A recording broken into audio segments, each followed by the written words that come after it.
Bonjour à tous, donc dans ces deux nous allons voir les interfaces et les fonctions. C'est parti. Donc je pense que tout le monde sait ce qu'est une fonction, à quoi elle sert en JavaScript, etc., etc. Pas vraiment besoin de revenir dessus je pense. Cependant, quelque chose que j'aimerais préciser avant qu'on continue, c'est qu'est-ce que la signature d'une fonction? Alors la signature d'une fonction, c'est en fait ce qui comporte son nom, son type et ses paramètres. D'accord? Donc c'est ce que vous avez ici. Ça s'appelle la signature d'une fonction. Et donc, dans notre interface, on va en fait devoir préciser la signature. Donc on va en fait devoir dire les paramètres et le type des différents paramètres, d'accord? Et vous devez aussi préciser ce que la fonction va renvoyer. Donc le void ici, dans notre cas. Donc si vous ne savez pas quoi mettre, ne mettez pas any, quoi qu'il arrive, d'accord? Mettez void. Si vous mettez void, vous aurez moins d'erreurs, quoi qu'il arrive. D'accord? Donc, ici, nous avons une fonction très simple qui va utiliser notre interface Hello pour dire le type de nos différents paramètres, mais aussi ce qu'elle va renvoyer. D'accord? Donc ça évite d'avoir en fait simplement à le taper ensuite dans notre fonction. À savoir que si on le tape dans notre fonction, on ne fera que répéter notre code, ce qu'on veut éviter. D'accord? Donc le code qui est ici, on va maintenant voir à quoi ça ressemble dans VS Code et à quoi ça va ressembler dans le navigateur. A de suite. Alors nous sommes de retour sur VS Code. La première chose que nous allons faire, c'est lancer notre terminal avec CTRL-J et ici simplement taper tsc-w. Lorsque mon terminal voudra bien se montrer, évidemment, s'il veut bien, voilà. Donc ici on va mettre tsc-w, comme d'habitude. Donc on est maintenant en watch mode, on va enlever tout ça. Et nous allons maintenant rafraîchir notre navigateur pour voir qu'il n'y a rien pour le moment. Donc, première chose à faire, c'est créer notre interface, donc hello.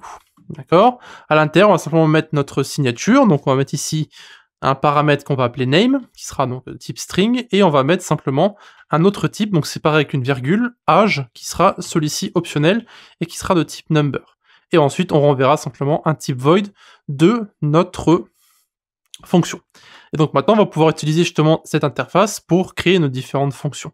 Donc si on met par exemple const say hello, et qu'on met ici justement notre interface, donc hello, hop, comme ceci, et bien maintenant, on va simplement pouvoir mettre le nom et l'âge. Donc on n'est pas obligé de mettre l'âge, puisqu'ici on l'a dit qu'il était optionnel. Donc ici, si on met simplement name, et qu'on met notre fonction fléchée, et qu'on retourne simplement un void, donc avec console log par exemple, des backticks ici, donc alt gr et 7, bonjour à toi, donc on va mettre simplement le nom de la personne.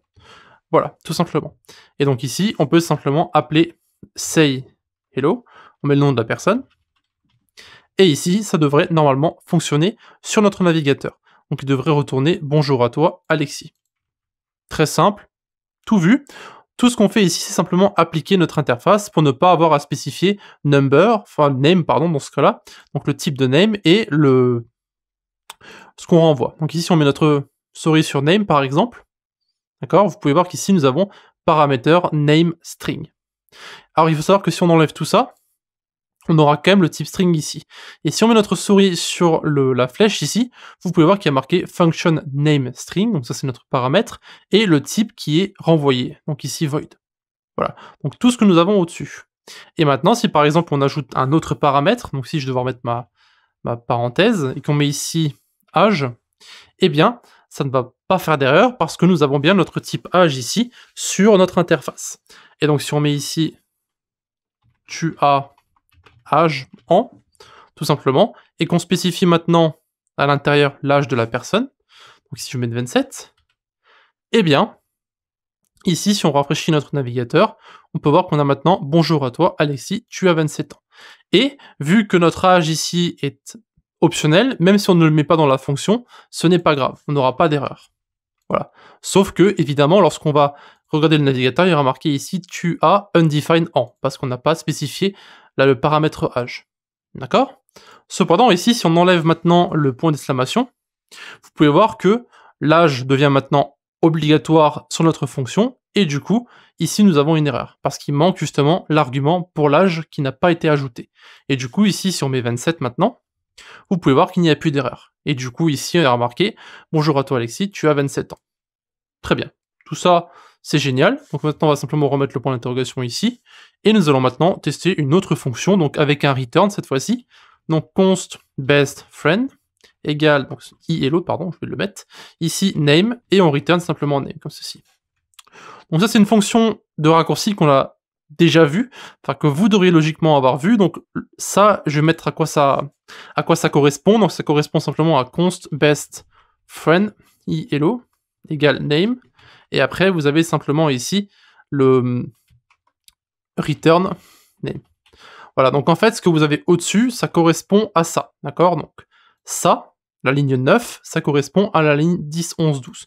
Donc lorsque vous mettez simplement une fonction fléchée avec le return du paramètre, enfin avec le paramètre, pardon, vous avez automatiquement le return qui est mis ici. D'accord? Donc maintenant, vous pouvez très bien appeler votre fonction ici bestFriend à l'intérieur d'un console.log, parce qu'ici on fait que return name, d'accord? Donc on peut l'utiliser, mais il n'est pas automatiquement renvoyé par le console.log. Donc ici console.log, on va mettre des backticks encore une fois. Donc on va mettre l'ami d'Alexis s'appelle, et donc ici on va simplement appeler notre fonction bestFriend, et ici on va mettre Justine. Oups, Justine. Et donc là on met un point à la fin. Et du coup, on va simplement console log cette phrase ici avec notre fonction ici bestFriend qui va en fait return le mot Justine. Donc là, on rafraîchit et vous pouvez voir ici, l'ami d'Alexis s'appelle Justine. Parfait.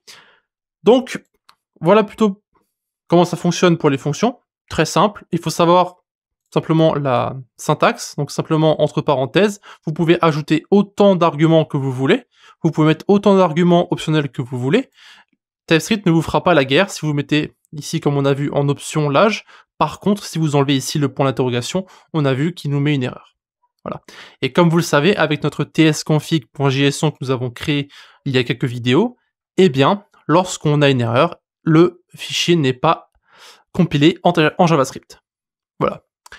Donc, dans les prochaines vidéos, on va s'arrêter, je pense, aux arrêts. Donc, on va voir un peu comment ça fonctionne, les arrêts avec les interfaces, etc., etc. Et on s'arrêtera sur un petit quiz, je pense. Donc vous vous approchez gentiment de la fin des interfaces, donc j'espère que vous comprenez comment ça fonctionne. Autrement, je vous conseille de simplement reprendre au début. C'est primordial, on va dire, de comprendre un peu toutes les choses qu'on fait ici, parce qu'à la fin, tout va se combiner et on va tout utiliser en même temps dans un seul projet. Voilà. Ça sera tout pour les interfaces et les fonctions, et on se voit dans un instant pour voir comment fonctionnent les arrêts.